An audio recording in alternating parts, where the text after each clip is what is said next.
झारखंड में 2 राज्यसभा सीटों पर चुनाव होना और इसे लेकर तमाम राजनीतिक दल जो है वो रणनीति तैयार करने में जुटी हुई है। और आज की बात करें तो आज मुख्यमंत्री आवास में इंडिया गठबंधन दल के विधायकों की जो है बैठक बुलाई गई है और बैठक में निर्णय लिया गया कि इंडिया गठबंधन की ओर से जो पूर्व विधायक झामुमो के हैं डॉक्टर सरफराज अहमद वो राज्यसभा के कैंडिडेट होंगे। तो साफ है कि सरफराज अहमद को एक कहीं ना कहीं प्रमोशन ही नहीं मिला है। पहले जिस तरह की स्थिति झारखंड में बनी थी और नए साल के आगमन के साथ ही सरफराज अहमद जो गांडे से जेएमएम के विधायक थे उन्होंने इस्तीफा दिया। तो यह इस्तीफा भी एक रणनीति के तहत दिया गया था कि हेमंत सोरेन की गिरफ्तारी होती है तो उसके बाद जो चर्चा थी कल्पना सोरेन के नाम की, तो उस वैसी स्थिति में एक सीट पहले से खाली कराया गया था। मैं आपके माध्यम से माननीय गुरु जी को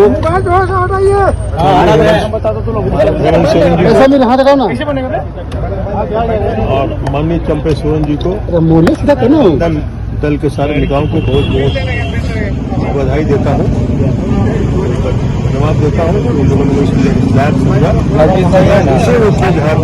में सेवा कर संसदीय राजनीति में सर, संसदीय राजनीति में आपने बहुत कुछ देखा और ये जो नई जिम्मेदारी होगी उसे किस रूप में देखते हैं और कैसे निर्वहन करेंगे? निश्चित रूप से पहले भी एमपी रह चुका हूँ लोकसभा का, ये दूसरा टर्म है कि मैं राज्यसभा में जा रहा हूँ। निश्चित रूप से जो झारखंड के प्रति मेरी वफादारी है और झारखंड की जो बुनियादी दिक्कतें हैं उसको मैं जगह करूँगा। कोई तीसरा उम्मीदवार देख रहे हैं सर जिन्होंने लिया है नामांकन पत्र? मुझे उसकी कोई जानकारी नहीं। उसके बाद से लगातार यह नाम सामने आ रहा था कि डॉक्टर सरफराज अहमद जो है वो राज्यसभा जाएंगे और अब सिर्फ सदन जो है वहां जाएंगे और इन्हें भेजने में मदद जो साथी कांग्रेस है वो करेगी। तो आज की बैठक में यह निर्णय लिया गया और इसका खुद घोषणा झामुमो के केंद्रीय महासचिव सुप्रियो भट्टाचार्य बैठक से बाहर निकलते हुए लिया है। सभी गठबंधन के साथियों का सर्वसम्मत उम्मीदवार सरफराज अहमद जी हुए हैं। कल वो अपना नामांकन दाखिल करेंगे 11 बजे। क्या अभी विधायक दल के बैठक में तमाम विधायक मौजूद थे? सभी विधायक मौजूद है और कल भी सब विधायक। कितने बजे होगा सुप्रियो का नामांकन? 11 बजे के बाद। चलिए देखिए 11 बजे हरिहर महापात्रा का नाम आ रहा है। कोई महापात्र। बता दें कि 2 लोक राज्यसभा सीट पर जो है चुनाव होना है। पहले एक पर जो समीर उरांव है वो थे और दूसरे जो कांग्रेस से थे धीरज साहू, तो उन दोनों का कार्यकाल पूरा हुआ और उसके बाद अब चुनाव होना है। तो साफ है कि एक कैंडिडेट जो डॉक्टर सरफराज आलम है झामुमो से वो जीतकर राज्यसभा पहुंचेंगे और दूसरे की बात करें तो जो बीजेपी के समीर उरांव की सीट खाली हो रही तो उस सीट पर डॉक्टर प्रदीप वर्मा जो है भाजपा के संगठन महामंत्री वो जाएंगे। तो तमाम जो रणनीति है वो तैयार की गई है और आंकड़ों की अगर बात कर ले तो फिलहाल इंडिया गठबंधन जो झामुमो, कांग्रेस, राजद और माले की मिलाकर देखें तो 48 का आंकड़ा है और राज्यसभा जाने को 27 की बहुमत जो है वो चाहिए। इसके अलावा बीजेपी की बात करें तो बीजेपी के पास भी 33 विधायकों का समर्थन है। तो साफ है कि इन दोनों सीटों पर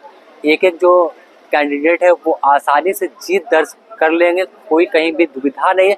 लेकिन एक जो पर्चा एक बड़े व्यवसायी ने खरीदा है उससे थोड़ी टेंशन कांग्रेस और झामुमो भी होगी कि कहीं जब 2 सीटों पर तमाम कैंडिडेट पर्चा भर रहे हैं 2 ही जीत कर जाएंगे तो तीसरा बीजेपी के बताए जाते कि बड़े जो लगाव है उनके नेताओं से है। तो साफ है कि कहीं क्रॉस वोटिंग ना हो जाए। जिस तरह से देखा गया उत्तराखंड में कि 9 से 10 विधायकों ने कांग्रेस की वोटिंग किया तो यह कहीं ना कहीं टेंशन बनी हुई है। और मुख्यमंत्री आवास में मुख्यमंत्री चंपई सोरेन की अध्यक्षता में यह बैठक चल रही है और बैठक खत्म हुई तो साफ जो निर्णय तमाम विधायकों ने लिया कि जो बलिदान डॉक्टर सरफराज अहमद ने दिया था, कह सकते हैं कि अपने विधायक से इस्तीफा दिया था, तो उन्हें इसके तौर पर एक अब राज्यसभा भेजा जा रहा है कि जिस तरह से आपने सबसे आगे आकर अपनी सीट छोड़ दी थी तो आप अब सर्वोच्च सदन जाइए और दिल्ली में जनता के मुद्दों को उठाइए।